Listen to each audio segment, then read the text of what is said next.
Welcome to Service Learning 101, your guide to the essentials.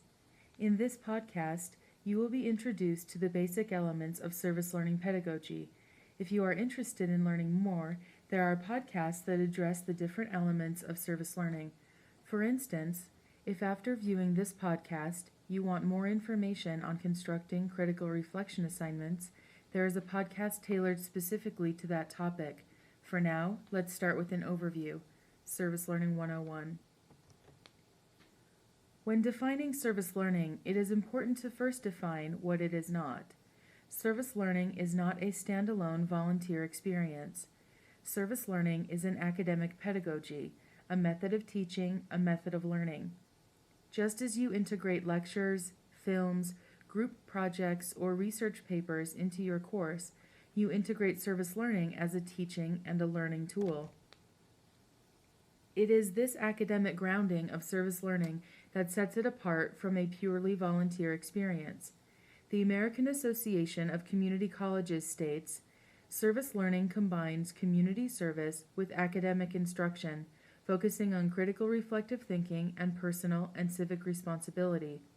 It is the combination of your curriculum, the students' work in the community, that creates a service learning experience."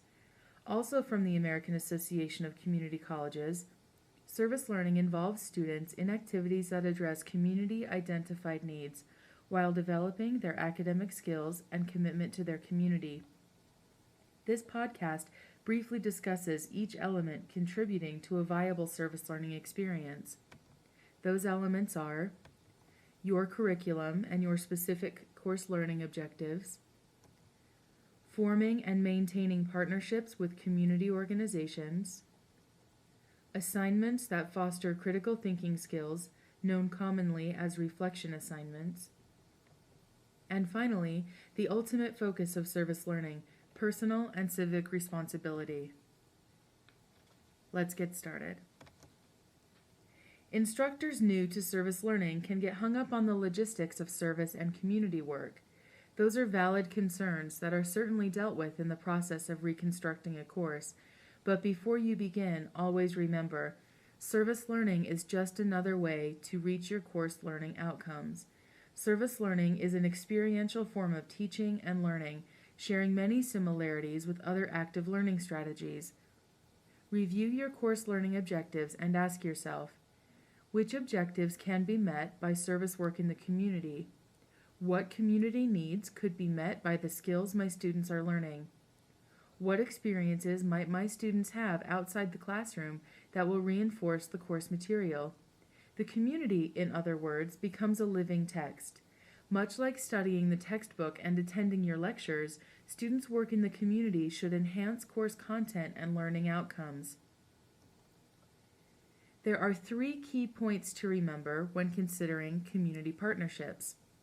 First, you must select organizations, or you guide your students to select organizations, that meet your course learning objectives, as mentioned in the previous slide. Either the mission of the organization, the population they serve, the specific projects your students will engage in, or all of these considerations should speak to your learning outcomes. For example, if you teach a geriatric nursing course and an outcome is that students will understand the specific health concerns of an elderly population, a hospice is an appropriate community partnership, whereas tutoring in an elementary school is not.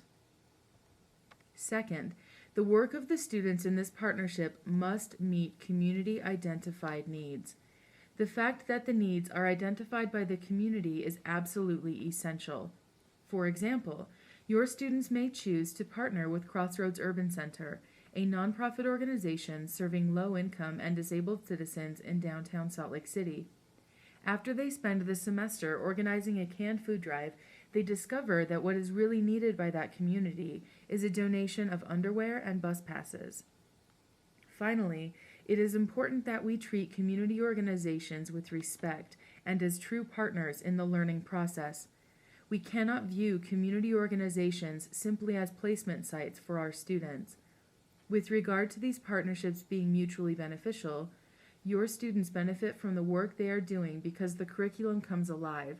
Your classroom benefits from the new breadth and depth of discussion and students' engagement with the material. And our community partners benefit from having their self-identified needs met and the capacity of their organization enhanced. Service learning scholars Hatcher and Bringle state that critical reflection is the intentional consideration of an experience in light of particular learning objectives.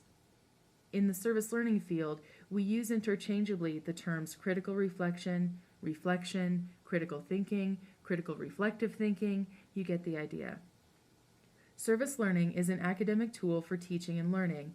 It is the act of critical reflection that puts the learning in service learning.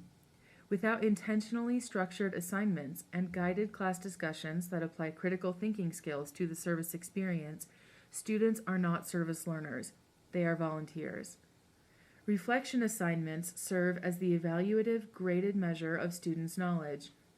As the American Association of Community College states, reflection is intended to develop students' academic skills. Keep in mind these best practices as you structure your reflection assignments. Remember that reflection assignments connect the service experience to your curriculum and to your course objectives, as well as to the larger concept of civic responsibility. Reflection, in other words, critical thought about the experience, should occur before, during, and after the service. If students only reflect once the experience is finished, we not only miss the opportunity to make any corrections needed to the experience, but we lose a very valuable opportunity to facilitate students' growth and thoughts about their work. If all we ask students is, "Tell me about your service learning experience," we cannot assume that students will give us more than a travel log of basic facts. In general, most students will report, "I went to the food bank, I talked to Jose, I called Sally, but she wasn't there."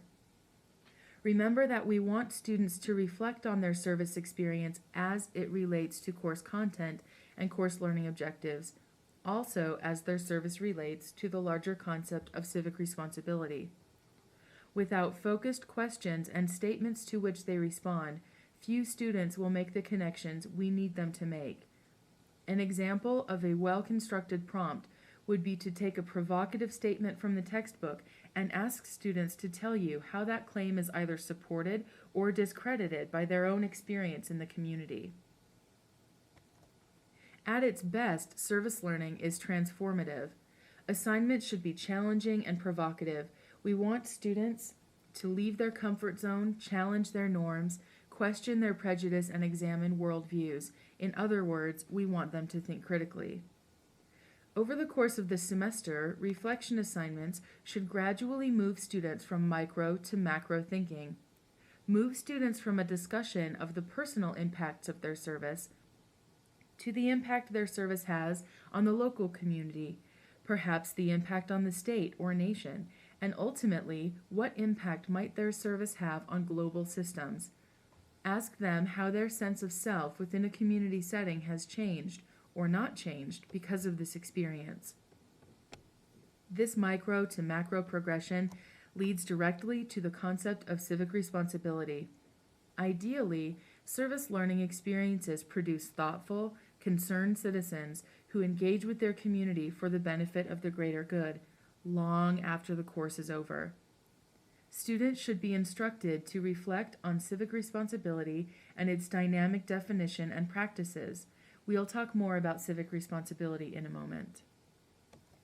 Finally, it is a common misconception that students receive a grade for volunteering. Students should not be given a grade simply for volunteering in the community. As with any academic exercise, we grade the outcome, the knowledge, and the skills acquired. Students should receive a grade based on the learning they demonstrate, learning enhanced by their service experience. Reflection assignments are the graded, evaluative measure of this service learning experience. When reviewing reflection assignments, ask yourself, did this student more fully understand course content because of his or her work in the community? After the service learning experience, can this student successfully demonstrate an understanding of course learning objectives? Regardless of discipline, regardless of curricula, the overarching goal of service learning pedagogy is to produce a responsible, engaged, well-informed, proactive citizenry. However, it is important to remember that, as scholar Thomas Ehrlich states, we are not promoting a single type of civic or political engagement, but instead urging that the effective operation of social systems and the successful achievement of collective goals demand the time, attention, understanding, and action of all citizens. Long after your course is over, we hope that the experience of service in the community, critical thinking, and personal introspection will have a lasting impact on the lives of our students, an impact they will put in motion toward the common good.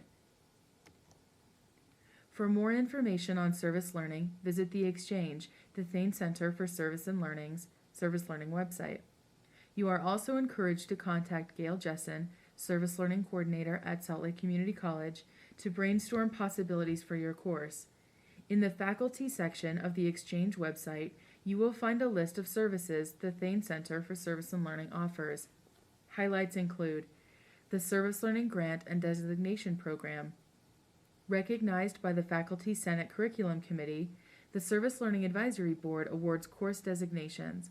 Each semester, a limited number of faculty submitting outstanding proposals receive a $1,000 grant.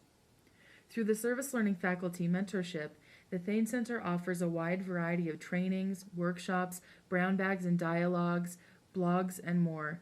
Most trainings are customized for beginning, intermediate, or advanced practitioners. Upcoming events are posted in the Exchange. The Exchange is also packed with resources, handbooks, toolkits, curriculum guides, web links, and more. Contact the Thayne Center today and begin exploring the possibilities of engaged learning.